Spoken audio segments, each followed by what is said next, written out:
नमस्कार, आप देख रहे हैं एफएम न्यूज और मैं हूं आपके साथ मनीषा सिंह। बात करेंगे पहली बड़ी खबर की।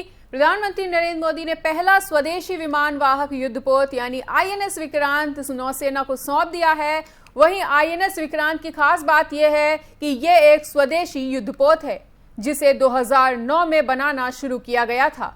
अब 13 दिन के बाद ये नौसेना को मिला है और आपको बता दें कि ये 13वां जो विक्रांत है वो नौसेना को मिलता हुआ नजर आया है। आपको बता दें कि इसके साथ ही पीएम मोदी ने नौसेना के नए निशान का भी अनावरण किया और नौसेना का नया एनसाइन औपनिवेशिक अतीत से दूर और भारतीय मैरीटाइम हेरिटेज से लैस है।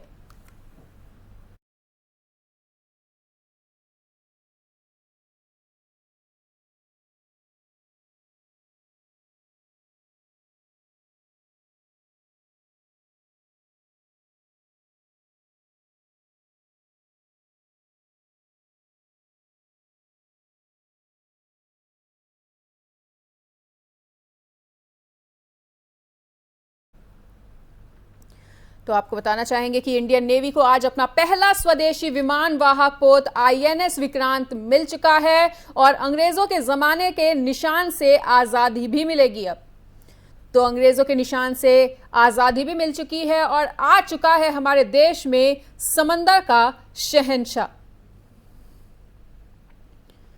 तो पीएम नरेंद्र मोदी जैसा कि कोची के दौरे पर है और उन्होंने आईएनएस विक्रांत को नौसेना को सौंप दिया है और बताना चाहेंगे कि आईएनएस विक्रांत में 30 एयरक्राफ्ट तैनात हो सकते हैं, जिसके अलावा इससे मिग 29 के फाइटर जेट भी उड़ान भर के एंटी एयर, एंटी सरफेस और लैंड अटैक में भूमिका निभा सकता है।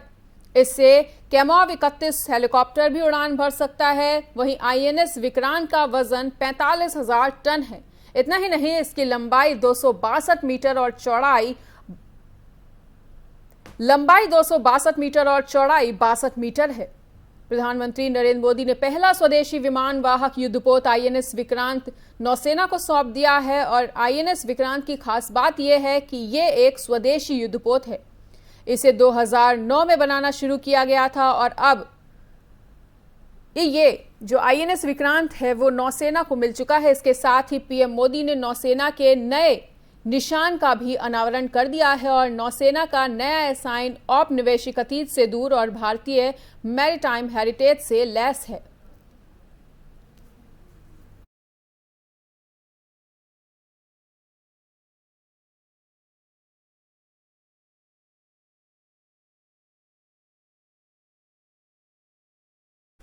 गुजरात में तेज रफ्तार कार ने 12 पैदल चलने वाले यात्रियों को कुचल दिया है, जिनमें से 6 यात्रियों की मौके पर ही मौत हो गई और इनमें से ज्यादातर यात्री पंचमहल जिले के काकौल के रहने वाले थे। बताना चाहेंगे कि अंबाजी दर्शन के लिए ये पैदल जा रहे थे और घटना की सूचना मिलते ही मौके पर एम्बुलेंस पहुंची और घायल यात्रियों को अस्पताल पहुंचाया गया। हादसा कितना गंभीर था इसका अंदाजा कार की हालत देखकर ही लगाया जा सकता है और कार की आगे की बॉडी पूरी तरह से क्षतिग्रस्त हो चुकी है। वहीं गुजरात का अंबाजी मंदिर शक्ति, भक्ति और आस्था का संगम माना जाता है। इस मंदिर में लाखों की संख्या में देश और विदेश से श्रद्धालु देवी मां के दर्शन के लिए आते हैं। इसी कड़ी में ये श्रद्धालु भी मां अंबाजी के दर्शन करने के लिए पहुंच रहे थे और इसी के बाद ये पूरा हादसा हुआ और हादसे में 6 लोगों की मौत हो गई। तो कार ने 12 यात्रियों को कुचल कर रख दिया है और आपको बता दें कि हादसे में 6 यात्रियों की 6 श्रद्धालुओं की मौत भी हो चुकी है, जो मां अंबाजी के दर्शन करने के लिए पैदल ही यात्रा कर रहे थे।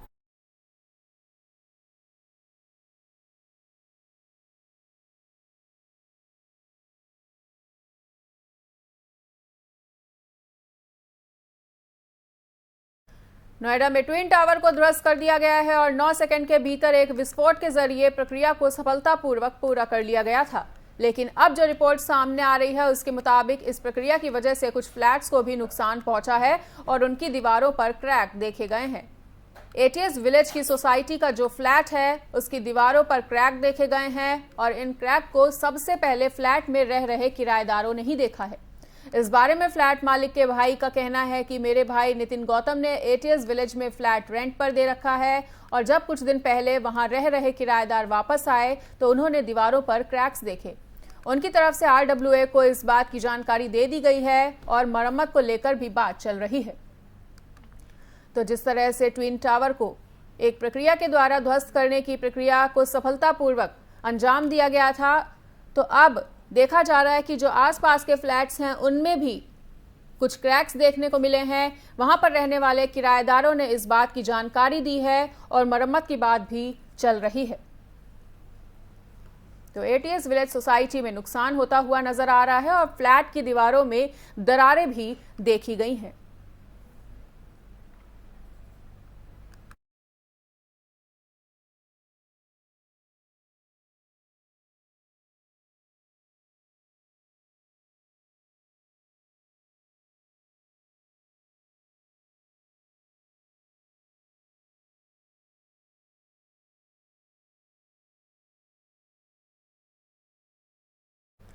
टिकटॉक स्टार और बीजेपी नेत्री सोनाली फोगाट मौत के मामले में रोज चौंका देने वाली जानकारियां सामने आ रही हैं। वहीं घटना के 10 दिन के बाद परिवार वालों ने एक बार फिर से बड़ी आशंका जताई है। बताना चाहेंगे कि सोनाली के भाई रिंकू ने खुलकर राजनीतिक साजिश की तरफ से इशारा किया है, तो वहीं वकील ने भी सुप्रीम कोर्ट के मुख्य न्यायाधीश यूयू ललित को संबोधित एक पत्र लिखा। उसमें उन्होंने इस केस की जांच केंद्रीय जांच ब्यूरो को ट्रांसफर करने की मांग की है। बताना चाहेंगे कि 2 दिन पहले हरियाणा सरकार के गृह मंत्री अनिल विज की तरफ से भी कहा गया था कि उन्होंने गोवा सरकार को पत्र लिखा है और सीबीआई जांच की सिफारिश करने का आग्रह किया है। विज ने कहा था कि परिवार ने सीएम से मुलाकात की है और सीबीआई जांच की मांग रखी गई है। हमने गोवा के मुख्यमंत्री को पत्र लिखकर सीबीआई जांच करवाने का आग्रह किया है।